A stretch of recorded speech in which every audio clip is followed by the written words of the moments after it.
Hey guys, welcome to Traditional Bow Hunting and Wilderness Podcast. This is Jason Samkoviak. Today we're going to talk about your shot or your angles that you want to set your tree stand on. What position to put the tree stand in so that your shot angles are what you're looking for. A lot of people make a mistake about this, especially traditional bow hunters. We're in a different category here. We have to look at things a different way because of the types of bows we use. But this rule applies for everybody for some simple reasons that we're going to talk about today. But the plan is to get your tree stand set on the correct side of the tree based on the deer trails and the activity you're expecting to come. Now, if you're set up like this and you have the opportunity to set up here and you're expecting deer traffic to come either way through here like this is a good way to be, where you're parallel to it. You can stay tucked in. If you have the cover and you're in good shape and those deer are going to come by, that's optimal, and you're going to be able to, as they come by, you can, once they get past you can take your shot out here, or as they come by this way, you can take your shot out here. That gives you really good options to set up where you're facing a trail, where you're perpendicular to the trails that are going to be going this way. It doesn't always work that way, because if you get a spot that's got like 8 or 10 trails that are coming through this funnel or pinch point, if you set up facing some of these and you're in there with a traditional bow where you're only talking 18-20 yard shooting distance that you're good for, you may not be able to cover all of them. So you may need to set up in the middle, and you might need to shoot some behind you. Trying to make this shot here is really hard to do, especially when they're close. You can't draw that bow, the tree's in the way. This way maybe you can, but it's still very hard to do, especially if they're over there and they get past you. So it makes it very tricky. So there are certain situations where setting up where you're perpendicular to the trails is not an option. So you're going to want to set yourself up in a spot where you're going to be parallel to the trail. So I would be set up like this, and I could have trails on this side and on this side all going this direction here to me. So I'm in the middle of that parallel travel. That setup is what you find yourself having to set up into quite often. Now, there is pros and cons to setting up both ways.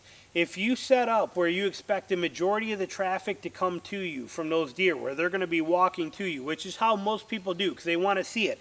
Yes, it's nice because you can be sitting here like this waiting, and you can see those deer out there for a distance, and you can see them coming, and it gives you time to get up like this and get yourself ready and be in position and be set and waiting and watching them coming. And so you get ahead of time notice of what's going on, and you're able to get prepared. As you see, kind of as this deer is here, you can be ready for that.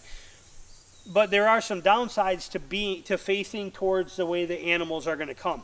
The downsides are the same thing as the plus sides. Plus side is you get to see them coming. Downside is they get to see you. You're visible. They're staring right at me as they're coming this way. When I see them, they can see me, and I somehow have to get, with this big bow, I have to get from this position, if I'm going to stand to shoot, to get into this position, and ready, and hope they come through here. And if at the last minute right here they choose to go the route this guy is, I now have to get myself turned around like this. The whole time I have to do all of that stuff, they're actually watching me. Their eyes are staring in my direction. I am directly in front of their view. So it gives me a disadvantage there.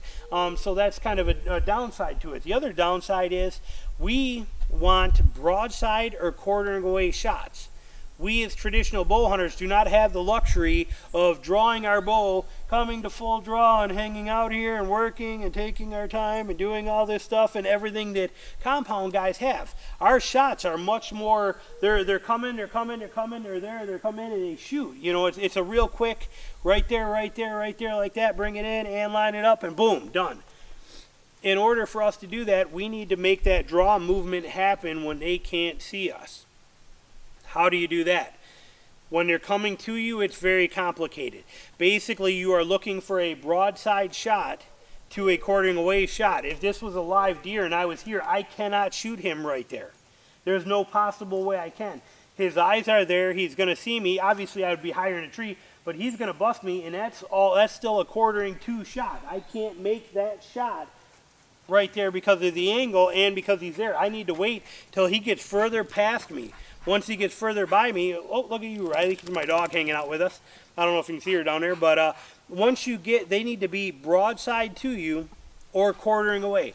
So if they're coming at us, my shot angle options that I can actually use are literally from right here to about right there, because what happens is when I'm at full draw, especially canting my bow, which I do, doesn't matter either side, upper limb or lower limb, it's going to be an issue. But when I draw, I can shoot him right here. I'm already hitting the tree right there.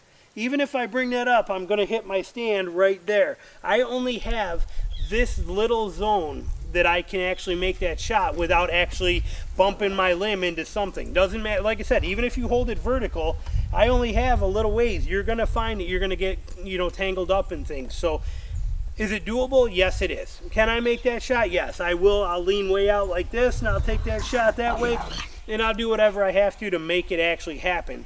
But it's very limiting. I get a very small zone of option of shooting range where they're broadside or quartering away, and also where their eyes are not actually hitting me or can see me. So the coming to you direction, not my favorite. If I have a choice, I would much rather set up with them coming from behind me forward. Now, there are situations where I'm willing to take that chance and have them coming to me, especially if it's in the middle of the pouring rain and I know I'm not going to hear them coming at all, or I can't hear any sound. Things like that. If they're on terrain in a grassy field that's through there, a little meadow area or something where I'm not going to hear them, I may want to watch for them coming to me, even though I know I'm going to be limited by that shot, just because I want to know they're coming. But most of the time in the woods where we're at, you can hear the deer coming, so you know they're there. So there's advantages to having them behind you. Having them come at you, like I said, especially for your offside shot. I kill a lot of animals where I actually will turn around in my stand like this to be able to shoot this side. It's hard to make that turn, to do that turn, when they're coming towards you. When they're coming from behind you, I have this big tree right here. So it's very easy for me when they're coming behind me and I know that they're going to come on this side. I'm sitting here watching them like this and I see them coming and I see them break over to this side. It's a lot less movement seen for me to do that movement right there because of this big tree there. So even though they're still looking at me, I have the cover of the tree to be able to make that switch and change around. Be careful when you do it. You don't want to be like this waiting and then swing around like this. That bull's out there and it's a lot of movement that they will see. So you keep your bow in close, you see what's going on, and you can make your turn like this, then you slowly bring that bow back around like that. You get yourself ready for it.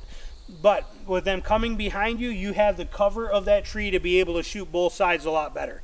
The other advantage that you have is you have the control of where the eyes are and what the animals see. So for example here, if I were to jump down for just a minute and I'll move this deer, I'll switch him sides. So if you were to take this deer and spin him right here and put him that way, now you'll notice on that deer the position of where he is in relationship to me. Now first off, the couple cool things is that my broadside shot on that deer is literally right here. It's the first shot that comes in if I want to take it. I can take broadside. I don't want broadside. Okay, I don't want broadside. In a perfect world, what I want to do is I want to shoot that animal where it comes in right behind that back shoulder. It goes right through. It hits that leg on the other side, and it snaps that leg on the other side. The animal's got a broken leg on one side, an arrow that passed all the way through, both lungs taken out, and he is crushed and done in 30 yards. That's what you're looking for. But having him come from behind you gives you that control, because now I got him broadside right here. He can still see me with his eye, so I'm probably not taking that shot. It's not the shot I want anyway. But once he gets out here where he's at right there, or gets a little further out, his eye is hidden from me. I'm not in his vision. He cannot see me. So now I have that control to be able to draw my shot with him not knowing that I'm there. And I have that preferred quartering away angle that's going to give me the shot that I want, that's going to take out everything and hopefully, like I said, take out that back leg, but it protects me from hitting that forward shoulder on a broadside shot. If I pull it a couple inches forward, I might hit that shoulder and not penetrate through there. Where now I'm behind there because I'm coming in from the back. This angle obviously is right here next to me, so you can see, but I mean, if he was out there another 10 yards, you could see how that angle would come back further from where the hit location is. So having them come behind you gives you way more shot opportunities. When he was going this way, I had this zone right here was all my zone that I had. Now with him coming that way, I got from here all the way out there. I have this whole tremendous zone, in a zone where his eyes are not watching any of my movement. Plus, with them coming from the back, if they break at the last minute and come to this side, I have that flexibility to turn. If they're coming for me and he's coming this way and I'm standing here waiting for him to come in right here and he walks this way and changes his mind, hits an acorn here and then starts to go that way, well, he's standing right here. I can't make this turn to get in there to shoot him very well. Will I try to pull it off? Yes, I'm gonna, because I need to be in position to shoot. I'm gonna try and get away with it as best I can. Hopefully something's going to grab his attention, another deer behind him, and he's going to turn or something and give you that shot or that chance to be able to quickly turn and get in position. But realistically, you're already busted because everything that you do is in their vision. Having a deer come from behind you is a definite benefit, in my opinion. The only downside to it is you can't see them further out, but there is a fix for that, which I'll say in a minute. And the other downside is you may not hear them coming if the ground is wet or something like that. Now, I don't spend a lot of time sitting in my stand. I don't hunt this way. This is not what I do.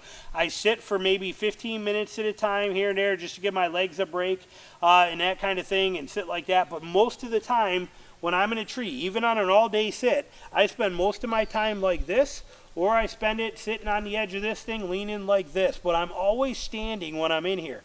Now, doing this, if you're expecting a deer come from behind you, you can still pay attention to what's going on. I will sit like this and keep looking around and scanning and checking things like this, and I'll keep peeking over there all the time and looking for them. So it's not much of a difference if you stand.